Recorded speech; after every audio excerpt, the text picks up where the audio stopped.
పెరుగుతున్న కాలుష్యం శరీరంలోని ఊపిరితిత్తులను తీవ్రంగా దెబ్బతీస్తుంది. దీంతో చాలా మంది అనారోగ్యానికి గురవుతున్నారు.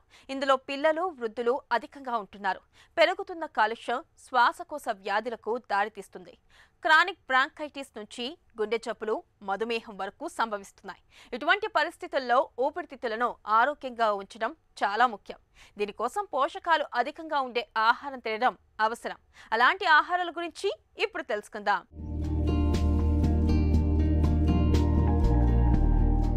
వాయు కాలుష్యం, అలర్జీ కారకాలు, తగ్గిన శారీరక కదలికలు, పోషకాహార లోపం ఇవన్నీ కలిసి మనకు ప్రాణశక్తిని అందించే ఊపిరితిత్తులు బలహీనపడేందుకు కారణమవుతున్నాయి. ఒకప్పటితో పోలిస్తే శ్వాసకోశ వ్యాధులతో బాధపడే వారి సంఖ్య నేడు గణనీయంగా పెరిగాయి. ఈ పరిస్థితుల్లో ఆహారపరంగా మార్పులు చేసుకోవటం ద్వారా ఊపిరితిత్తుల ఆరోగ్యాన్ని బలోపేతం చేసుకోవచ్చని వైద్య నిపుణులు సూచిస్తున్నారు. ముఖ్యంగా ఎక్కువగా మొక్కల నుంచి లభించే ఆహారాలు తీసుకుంటూ తక్కువ ప్రాసెస్ చేసిన ఆహారాలు తీసుకుంటే మంచిది. క్రూసిఫెరస్ కూరగాయలు ఊపిరితిత్తులకు ఉత్తమ మరియు సమర్థవంతమైన ఆరోగ్యకరమైన ఆహారం. ఈ కూరగాయల్లో క్యాబేజీ, బ్రకోలీ, టర్నిప్, క్యాలీఫ్లవర్ ఉన్నాయి. వీటిలో యాంటీ ఆక్సిడెంట్స్ సమృద్ధిగా ఉంటాయి. ఇవి ఊపిరితిత్తుల నుండి అన్ని రకాల విషాలను తొలగించి నిర్విషీకరణ చేస్తుంది. ఈ ఊపిరితిత్తులు అనేది మనకు చాలా ఇంపార్టెంట్ ఆర్గన్ అండి. గాలి పీల్చుకుంటూ ఉంటాము. ఆ గాలిని ప్యూరిఫై చేసి కార్బన్ డైఆక్సైడ్ని మన శరీరం బయటికి త్రూ నోస్ ఈ ఊపిరితిత్తులు ఏంటంటే ప్యూరిఫై చేస్తూ ఉంటాయి అన్నమాట. గ్యాసెస్ ఎక్స్చేంజ్ అనేది చాలా వరకు మన లంగ్స్లో జరుగుతూ ఉంటుంది. ఇలాంటప్పుడు మన లంగ్స్ హెల్తీగా ఉండడము ఓవరాల్గా మన డైజెషన్ కెపాసిటీని కూడా చాలా వరకు కంట్రోల్లో పెడుతూ ఉంటుంది. ఎప్పుడైతే మన శరీరానికి మంచి గుడ్ ఆక్సిజన్ లెవెల్స్ అందుతూ ఉంటాయో అప్పుడు మన ఆర్గన్స్ అన్ని, మన శరీరం మొత్తము చాలా బాగా పనిచేస్తూ ఉంటాయి. ఎప్పుడైతే మన లంగ్స్లో గ్యాసియస్ ఎక్స్చేంజ్ అనేది స్లోగా డిప్లీట్ అవుతూ ఉంటుందో, ప్లస్ ఎప్పుడైతే మనం ఎక్కువగా స్మోక్కి, సిగరెట్ స్మోకింగ్ కానివ్వండి, or overall even environmental smoke కానివ్వండి, లేదంటే పొల్యూషన్ కానివ్వండి, డస్ట్ కానివ్వండి, ఇలాంటి వాటిలకు ఎప్పుడైతే మనము ఎక్స్పోజ్ అవుతూ ఉంటామో అప్పుడు మన లంగ్స్ పైన ఎఫెక్ట్ పడి లంగ్ ఫంక్షనింగ్ కనుక కొంచెమన్నా డిస్టర్బ్ అయితే మనకు ఓవరాల్గా వేరే ఆర్గన్స్ కూడా చాలా వరకు డిస్టర్బ్ అవుతూ ఉంటాయి. గుమ్మడికాయలో కెరోటినాయిడ్స్ అయిన కెరోటిన్, లూటిన్, జియాక్సాంతిన్ ఉంటాయి. ఇవి మంచి యాంటీ ఆక్సిడెంట్గా, యాంటీ ఇన్ఫ్లమేటరీ ప్రాపర్టీలుగా పనిచేస్తాయి. రక్తంలో కెరోటినాయిడ్స్ ఎక్కువగా ఉండటం వల్ల ఊపిరితిత్తుల పనితీరు మెరుగ్గా ఉంటుందని పరిశోధనల్లో తేలింది. టమోటోలు మన రోజువారీ ఆహారాల్లో తప్పనిసరిగా ఉపయోగించే కూరగాయ. అంతేకాదు, ఇది ఊపిరితిత్తుల ఆరోగ్యానికి గొప్పది. ఎందుకంటే వీటిలో ఉండే అనేక అంశాలు ఊపిరితిత్తుల ఆరోగ్యాన్ని రక్షిస్తాయి. టొమాటోలు శ్వాసకోశ వాయు మార్గాల్లో శుభ్రం చేయటానికి కూడా సహాయపడుతుంది. తృణధాన్యాలు ఊపిరితిత్తులను ఆరోగ్యంగా ఉంచడంలో ఎంతగానో సహాయపడతాయి.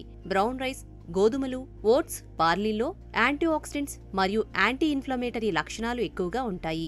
వీటిలో విటమిన్ ఇ, సెలీనియం, ముఖ్యమైన కొవ్వు ఆమ్లాలతో నిండి ఉంటాయి. ఇవి ఊపిరితిత్తుల ఆరోగ్యానికి మంచివి. ఆకుకూరలో విటమిన్ బి పుష్కలంగా ఉంటుంది. ఇది లంగ్స్ హెల్త్కు రక్షణ కల్పిస్తుంది. ఆకుకూరలతో తయారు చేసిన వంటలను రెగ్యులర్ డైట్లో చేర్చుకోవటం వల్ల లంగ్ క్యాన్సర్ రిస్క్ను తగ్గిస్తుంది. ఈ లంగ్స్ హెల్తీగా ఉండాలి అంటే మనము మెయిన్ యాంటీ ఆక్సిడెంట్స్ ఉన్న ఫుడ్స్ చాలా వరకు తీసుకుంటూ ఉండాలి. మనకు యాంటీ ఆక్సిడెంట్స్ అంటే చాలా different variety of antioxidants ఉంటాయి. ఫర్ ఎగ్జాంపుల్ వైటమిన్ సి ఉంటుంది, వైటమిన్ ఈ ఉంటుంది, selenium, zinc, copper, different micronutrients, especially vitamins, minerals అంటే మనకు యాంటీ ఆక్సిడెంట్స్ ఉంటాయన్నమాట.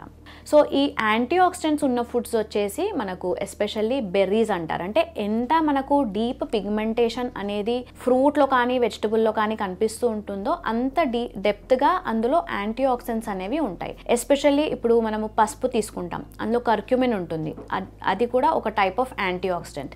ఈవెన్ బ్లూబెర్రీస్లో కానివ్వండి, స్ట్రాబెర్రీస్లో కానివ్వండి, ఇందులో కూడా చాలా వరకు యాంటీ ఆక్సిడెంట్ న్యూట్రియంట్స్ ఉంటాయన్నమాట. వీటితో పాటు మనకు టొమాటో ఎస్పెషలీ రెడ్ కలర్లో ఉంటుంది కాబట్టి ఇందులో లైకోపిన్ అనే యాంటీ ఆక్సిడెంట్ ఉంటుంది. పంప్కిన్ అంటుంటారు, అంటే గుమ్మడికాయ కానివ్వండి, పపాయ కానివ్వండి, ఇందులో వచ్చేసి బీటా క్యారోటీన్ అనేది యాంటీ ఆక్సిడెంట్ ఉంటుంది. సో ఇలా గనక మనము ఈ యాంటీ ఆక్సిడెంట్స్ ఎక్కువ ఉన్న ఫ్రూట్స్ కానివ్వండి, వెజిటబుల్స్ కానివ్వండి తీసుకుంటూ ఉంటే మన లంగ్ ఫంక్షనింగ్ అంటే ఊపిరితిత్తులు చాలా వరకు బాగా పనిచేస్తాయి. ప్లస్ ఈ ఆక్సిజన్ సప్లై అనేది or oxygen and carbon dioxide gases exchange అనేది ప్రాపర్గా జరిగి మన లంగ్స్ ఎప్పటికీ కూడా హెల్తీగా ఉంటాయి. వీటితో పాటు ఎవరికన్నా ఇప్పుడు ఊపిరితిత్తుల సమస్య ఉంది అంటే ఈ యాంటీ ఆక్సిడెంట్ ఫుడ్స్ తీసుకుంటూ కొంచెము deep breathing exercises or meditation చేసుకుంటే గనక చాలా వరకు మనము దీని సైడ్ ఎఫెక్ట్స్ నుంచి దూరంగా ఉండొచ్చు.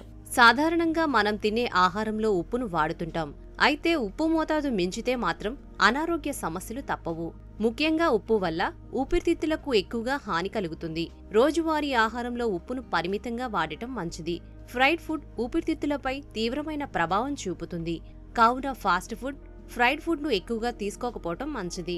అతిగా మద్యం సేవించడం వల్ల ఊపిరితిత్తులపై తీవ్రమైన ప్రభావం పడుతుంది. ఆల్కహాల్లో ఉండే సల్ఫేట్ ఆస్తమా లక్షణాలను పెంచుతుంది.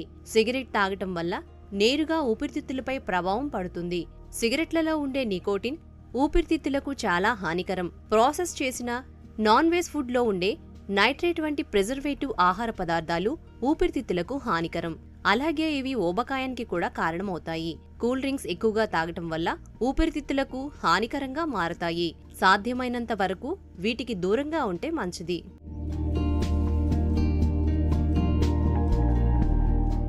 ఆహారపరంగా మార్పులు చేసుకోవడం ద్వారా ఊపిరితిత్తుల ఆరోగ్యాన్ని బలోపేతం చేసుకోవచ్చు.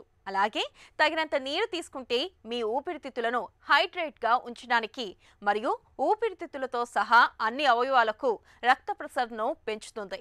ఊపిరితిత్తుల నుండి విషాన్ని తొలగించడానికి సహాయపడి వాటిని ఆరోగ్యకరంగానూ ఉంచుతుంది.